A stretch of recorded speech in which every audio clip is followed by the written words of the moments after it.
Hello everyone, आज हम चालू कर रहे हैं कक्षा 12 का 2.2 का क्वेश्चन नंबर तीसरा। इसमें हमें सिद्ध करना है। सिद्ध कीजिए कि tan inverse 2/11 plus tan inverse 7/24 बराबर tan इनवर्स 1/2। तो सिद्ध करने का मतलब क्या होता है? सिद्ध करने का मतलब होता है ये आपकी कौन सी साइड है, लेफ्ट साइड, और ये आपकी कौन सी साइड है, राइट साइड। तो आपको क्या करना है, दिमाग लगा के इन दोनों साइड को कैसा कर देना है, बराबर। यही होता है सिद्ध करने का मतलब लेफ्ट साइड और राइट साइड को क्या करना है, बराबर। तो यहाँ पर आप कोई सी भी एक साइड ले लीजिए, लेफ्ट साइड या राइट साइड। लेकिन एक उदाहरण दूं, जैसे जिस पेड़ में ज़्यादा कैरी लगी होती हैं तो वहीं पत्थर मारने से हमें ज़्यादा फायदा होता है ना। जैसे कोई पेड़ है उसमें कोई कैरी नहीं लगी और हम पत्थर मारेंगे तो कैरी थोड़ी गिरेंगी। ऐसे हमें उस साइड को लेना चाहिए जहाँ पर हमें ज़्यादा फायदा हो, ज़्यादा संख्या दी हो, जिनको हम सॉल्व कर सकते हो। तो यहाँ पर देखिए ये कौन सी साइड है, राइट साइड। यहाँ पर केवल एक संख्या है तो इसको कहाँ तक सॉल्व करेंगे, अकेले को होगी नहीं वो सॉल्व। लेकिन यहाँ पर कितनी संख्या है, दो। तो ये वाली साइड हम ले सकते हैं, लेफ्ट। तो यहाँ पर हम लेफ्ट साइड ले सकते हैं। लेफ्ट साइड लेने से हमें आराम से आंसर मिल जाएगा, क्योंकि यहाँ पर दो संख्या है। और अगर आपको फॉर्मूला याद हो, इससे पहले वाले वीडियो में मैंने डाले थे, तो आपको यहाँ दिख रहा होगा ये tan inverse x plus tan inverse y का आप फॉर्मूला आराम से यहाँ पर लगा सकते हैं। इसलिए मैं इस क्वेश्चन की कौन सी साइड लूँगा, लेफ्ट साइड। तो यहाँ लिख देते हैं, जो भी साइड आप लेते हैं यहाँ पर लिखना पड़ेगी। तो हम लिख देते हैं लेफ्ट हैंड साइड लेने पर। तो हमने लेफ्ट हैंड साइड ले ली, लेफ्ट हैंड साइड उठा लीजिए। ये है tan inverse 2/11 plus tan inverse 7/24। अब देखिए यहाँ पर फॉर्मूला लगेगा। फॉर्मूला मैं एक बार बता देता हूँ कौन सा लगेगा। यहाँ पर सूत्र लगेगा tan inverse x plus tan inverse y। देखो आपको फॉर्मूले याद रहेंगे तो क्वेश्चन देख के समझ में आ जाएगा कि ये वाला फॉर्मूला यहाँ पर लगना चाहिए। तो यहाँ पर tan inverse x plus tan inverse y का फॉर्मूला लगेगा, ये मैंने लिख दिया है। x tan inverse x plus y 1 minus x into y, ये फॉर्मूला लगेगा। तो देखिए इस वाले साइड को इससे कंपेयर करके देखिए, यहाँ पर जो x है उसकी जगह पे क्या आ रहा है, 2/11। और यहाँ पर जो y है, y की जगह पे कौन आ रहा है, 7/24। बाकी फॉर्मूला तो इससे मैच कर रहा है ना। तो हम क्या करेंगे, इस फॉर्मूला में x की जगह 2/11 और y की जगह क्या लिख देंगे, 7/24 लिख देंगे। तो x की जगह 2/11 लिख देना है और y की जगह 7/24 लिख देना है। लिख दीजिए, x की जगह 2/11, y की जगह 7/24। तो ये हमने लिखा tan इनवर्स। तो x की जगह पे क्या लिख देंगे, 2/11 प्लस, और y की जगह पे क्या लिख देंगे, 7/24। और बराबर में क्या चल रहा है, tan इनवर्स। यहाँ भी x और y के मान रखिए। x का मान क्या है, 2/11 प्लस y की जगह पे क्या रखेंगे, 7/24। ये बट्टे का निशान लगाइए। 1 माइनस x की जगह पे क्या लिखेंगे, 2/11। अच्छा, ये x और y के बीच में कोई सा साइन नहीं दिख रहा ना, तो यहाँ पर कौन सा निशान लगाते हैं, गुणा। कोई सा निशान नहीं दिखता तो गुणा लगाते हैं। और y की जगह क्या लिख देंगे, 7/24। ये जो ब्रैकेट है ये पूरा लगेगा ना, ऐसा पूरा नीचे तक आएगा ये ब्रैकेट, ऐसा पूरा नीचे तक आएगा। अब देखिए ये जो tan inverse 2/11 plus tan inverse 7/24 है, ये तो हमारा क्वेश्चन ही है, इसी का मान निकालना है ना। तो इसका मान कहाँ आएगा, बराबर के इस साइड आएगा, इक्वल टू के इस साइड आएगा ना इसका आंसर। तो इसको लिखना तो फिजूल है, इसको हम बार बार क्यों लिखें, ये तो हमारा क्वेश्चन है। तो हम इसका जो आंसर आने वाला है मतलब बराबर में, इसी को लिख देते हैं। ये तो मैंने आपको समझाने के लिए लिखा था, कंपलसरी नहीं होता कि इसको लिखना है। तो ये बार बार क्यों लिखें, ये तो क्वेश्चन है हमारा, इसलिए हम क्या लिखेंगे, केवल बराबर के इस साइड का उत्तर।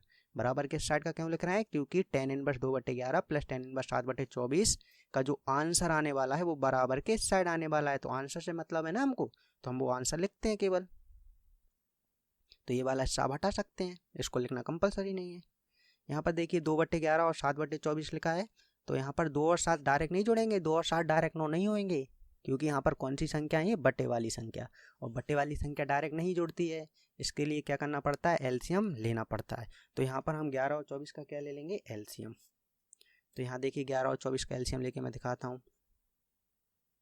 11 और 24 एक पहाड़ी में तो आती नहीं है, तो 11 से दे दीजिए। 11 एकम 11, 24 आते नहीं है।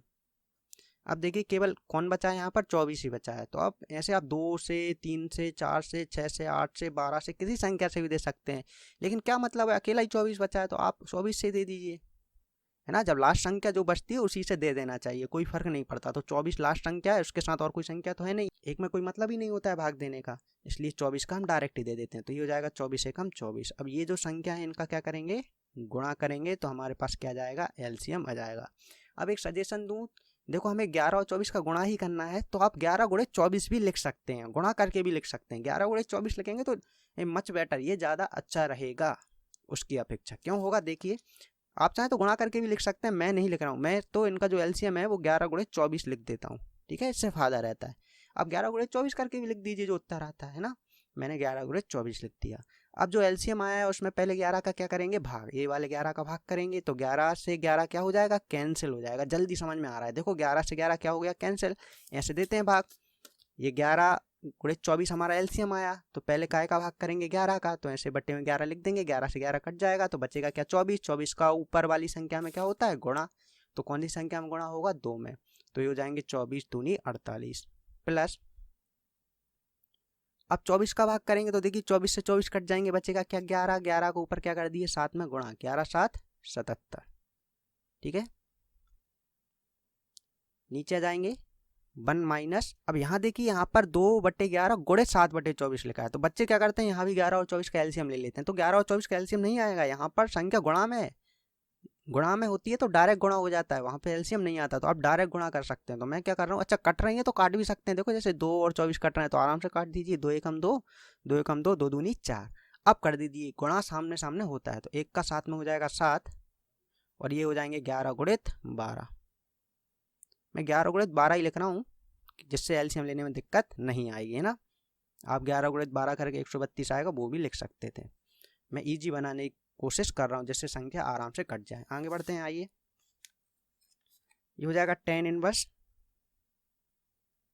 ये तो जुड़ जाएगा, 48 और 77 जुड़ जाएंगे, 48 और 77 जोड़ेंगे तो ये हो जाएगा, देखिए 40 और 70 को पहले जोड़ लीजिए, कितने होगा 110, फिर 8 और 7 बचे ना, 8 और 7 कितने होते हैं 15, तो 110 और 15 जोड़ेंगे 125 आ जाएगा। अब ये 11 गुणे 24 ऐसे ही लेने दो इनको, नीचे आ जाइए। अब ये 1 में से 7 डायरेक्ट मत घटा देना, क्यों, क्योंकि यहाँ पर भी संख्या कैसी दी है बट्टे में, तो आप डायरेक्ट नहीं घटा सकते, क्या लेना पड़ेगा, एलसीएम।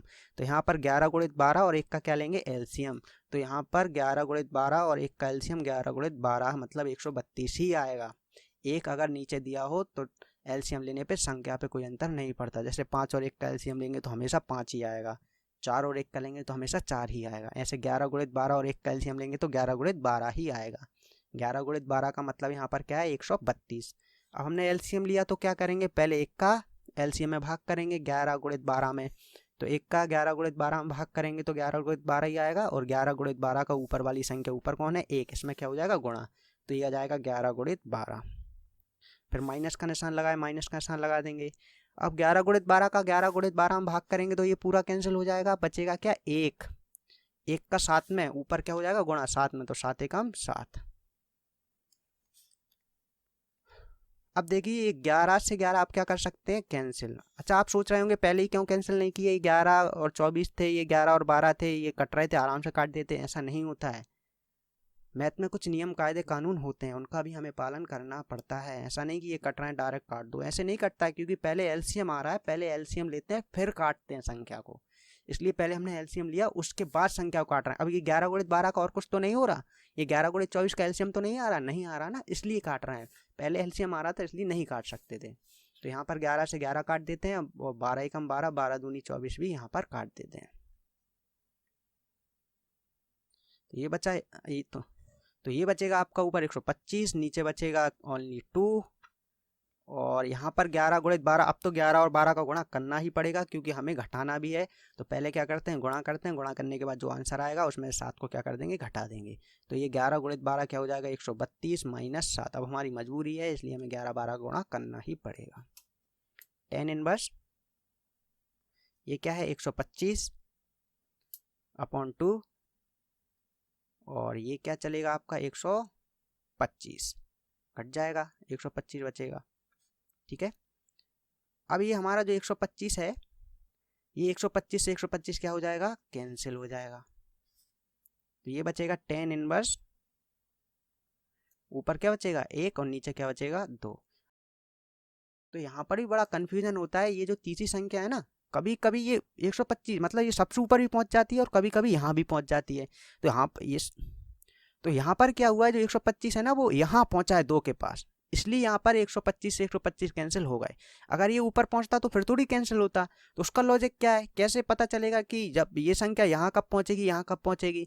तो इसके पीछे रहता है ये जो मेन बटे होता है ना, इसको ध्यान रखना है। ये हमारा जो मेन बटे है ना, ये देखिए, ये हमारा मेन बटे जहाँ पर भी होता है तीसरी संख्या हमेशा उसके पास पहुँचती है, उसके ही ऊपर पहुँचती है। तो ये है हमारा मेन बटे। देखिए जो पहले से लगा आ रहा है, इसको थोड़ा बड़ा बनाया करो, जिससे ये देखिए यही है ना हमारा मेन बटे, यही है। ये तो तब आए जब हमने मान रखा है 100 के, ये बटे तो तब आए ना जब हमने 100 के मान रखे। ये कब था, ये पहले से था फॉर्मूले में। तो ये जो पहले से दिया होता है वो हमारा मेन बटे होता है। ये देखिए मेन बटे है, ये देखिए हमारा यही तो है मेन बटे। तो हमेशा जो तीसरी संख्या है वो मेन बटे के पास पहुंचती है। तो जो हमारा 125 है वो कहाँ पहुंचेगा, 2 के पास। कभी कभी ये सबसे ऊपर भी पहुंच जाता है, उस सवाल के ऊपर डिपेंड करता है। अगर यहाँ मेन बटे होता तो यहीं पहुंचता, लेकिन यहाँ पर पहुंचेगा भी।